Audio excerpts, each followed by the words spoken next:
اچھا کمپیریزن ہم نے کیا تھا کل، کیا تھا؟ حضرت آدم علیہ السلام پڑھے لکھے تھے، آپ صلی اللہ علیہ وسلم پڑھے لکھے نہیں تھے۔ کمپیریزن ہم صرف اس لیے کر رہے ہیں لا نفرق بین احد من رسلی، آپ بھی یہ آیت آپ کو یاد ہو جائے گی، اللہ نے چاہا تو میں روز پڑھتی رہوں گی۔ ہم کسی کا مرتبہ نہ گھٹانا چاہتے ہیں، کسی پیغمبر کا، نہ کسی کا بڑھانا چاہتے ہیں۔ ہم صرف یہ کر رہے ہیں نبی صلی اللہ علیہ وسلم کی سیرت مبارک کو سمجھنے کے لیے، قرآن پاک کو سمجھنے کی کوشش بس۔ With the topic of research.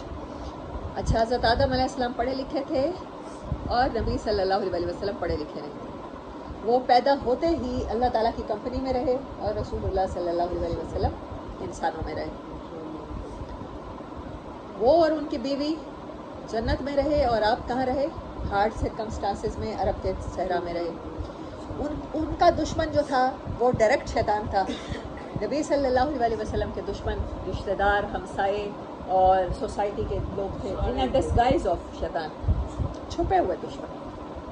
آپ تصور بھی نہیں کر سکتے تھے جب آپ پہلی بار گئے ورقہ بن نوفل کے بعد اور انہوں نے کہا کہ آپ کی قوم آپ کو نکال دے گی، تو آپ بڑے حیران ہوئے ہیں، آپ کو شوق لگا ہے آپ کہ یہ میری قوم مجھے نکال دے گی، مجھ سے اتنا پیار کرتی ہے میری قوم، میں تو اپنی قوم کا لاڈلا ہوں۔ آپ کو امید ہی نہیں تھی۔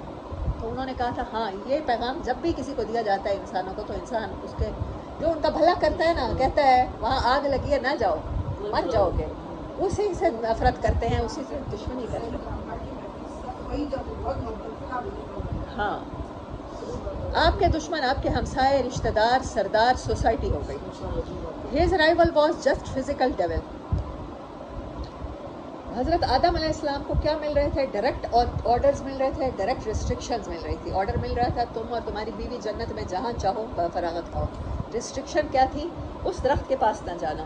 نبی صلی اللہ علیہ وسلم کو 40 سال تک دنیا میں زندگی گزاری گئی، آپ ان چیزوں کے بارے میں نہیں جانتے تھے، آپ غور و فکر کرتے تھے، تنہائی پسند ہو گئے، لیکن پتہ نہیں تھا کہ رب سے تعلق کا ذریعہ کیا ہوگا، واسطہ کیسے بنے۔ ہی experience luxury life by birth. انہوں نے پیدا ہوتے ہی لگژری میں، جنت کی لگژری میں آنکھ کھولی۔ ان کو فرشتوں نے بھی سجدہ کیا، انہوں نے، اللہ نے ان کے دشمن کو ان کے سامنے ڈائریکٹ سزا دی، اور نبی صلی اللہ علیہ وسلم نے آزمائشوں میں آنکھ کھولی، اور آپ کو جو آزمائشیں پہنچتی تھیں ان پر آپ کو کیا کہا جاتا تھا؟ وَآرِزَنِ الْمَشْرِقِ، آپ صبر کیجیے، صبراً جمیلا۔ آپ کو پہلے پیغمبروں کی سٹوریاں بھی اس لیے سنائی گئی کہ آپ دیکھیں انہوں نے بھی صبر کیا، آپ بھی صبر کیجیے۔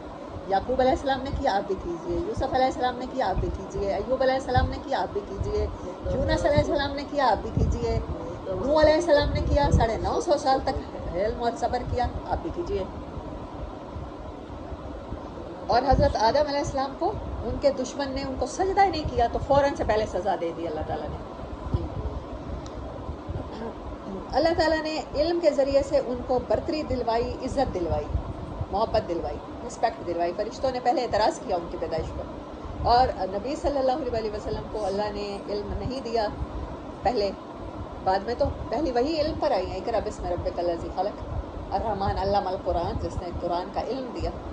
لیکن اس سے پہلے آپ کو امی رکھا گیا، آپ کو پڑھایا لکھایا نہیں گیا، اور فرشتے بغیر آپ کے پڑھے لکھے آپ سے محبت بھی کرتے ہیں اور آپ کی عزت بھی کرتے ہیں۔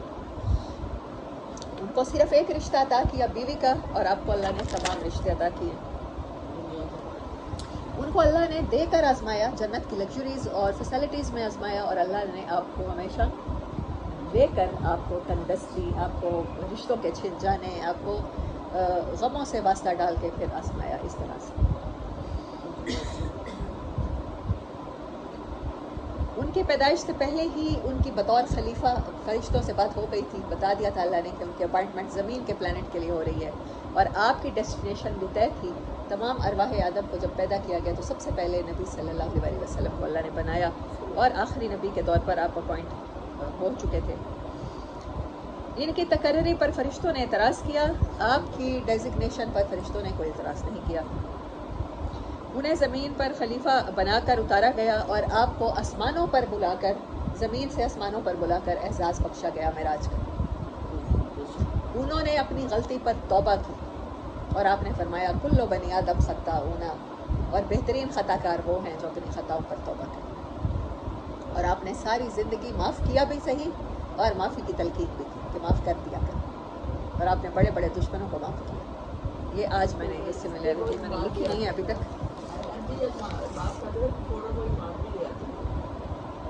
اسی وجہ سے تو معاف کرتے تھے. ان کو معافی ملی ہے اور آپ نے معاف کیا ہے.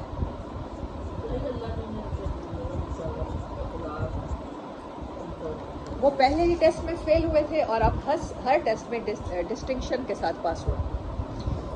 وہ دنیا کے خلیفہ بنائے گئے، وہ پلانٹ ارتھ کے لیے بھیجے گئے، اور آپ کو معراج پر سیر آسمانوں کی اس لیے کرائی گئی کہ آپ آسمانوں کو فتح کرنے کے لیے پیدا ہوئے. انٹر گلیکسیز آپ کو ٹریولنگ کرائی گئی. اچھا، اس میں سورۃ اعراف والے واقعے میں جو ہے وہاں پر ایک اور چیز اللہ نے کہی کہ میں نے ہدایت کے ساتھ بنی آدم کے لیے کپڑا بھی اتارا. کپڑا، لباس اتارا جس کو تمہارے لیے زینت بنایا. جب وہ جنت کے پتوں کا لباس وہاں خود کو ڈھک رہے تھے تو اللہ نے انسان کی فطرت میں رکھا کہ وہ اپنے شیم فل پارٹس کو ظاہر کرنے سے گھبراتا ہے. انسان جیسے اپنے ایپ چھپاتا ہے نا، نہیں چاہتا کوئی دیکھے. ہم میں سے کوئی نہیں چاہتا کہ ہم واش روم میں جب بیٹھے ہوں یا کوئی بھی ایسے ہی حالت میں ہوں تو کوئی ہمیں دیکھے. تو یہ انسان اپنے یہ شرم فطرت کا حصہ ہے، اور نبی صلی اللہ علیہ وسلم فطری طور پر بہت باحیا تھے، بہت باحیا تھے. آپ نے فرمایا حیا ایمان کا حصہ ہے، اور اگر تو حیا کو کھو دے پہ تو پھر جو جی چاہے کرے. جانور اور انسان میں فرق اسی حیا کا ہے. اور دیکھیں شیطان سب سے پہلے حملہ کہاں کرتا ہے؟ اللہ نے کیا کہا کہ تمہیں نیچے بھیج رہا ہوں، دیکھو تمہارے ماں باپ کو جنت سے نکلوایا، ان کے لباس اتروائے. لباس عزت کی چیز ہے، کہیں تمہارے نہ لباس اتروا دے. سب سے پہلے شیطان کہتا ہے فیشن کے نام پہ تھوڑے سے کم لباس، شارٹ کرتے جاؤ، شارٹ کرتے جاؤ. سب سے پہلا حملہ شیطان کا آج بھی وہی ہوتا ہے، جہاں کل پہ آدم علیہ السلام پہ تھا، آج اولاد آدم پہ وہی ہوتا ہے. اس لیے نبی صلی اللہ علیہ وسلم جو دین لے کر آئے، جو شریعت لے کر آئے، تو اس میں خود کو کور کرنا، ستر مطلب جسم کے ایسے حصے جو قابل شرم ہیں ان کو چھپانے کا. عورت اور مرد، یہ سملیرٹی ہے آج اس کمپیریزن میں. وآخر دعوانا ان الحمد للہ رب العالمین.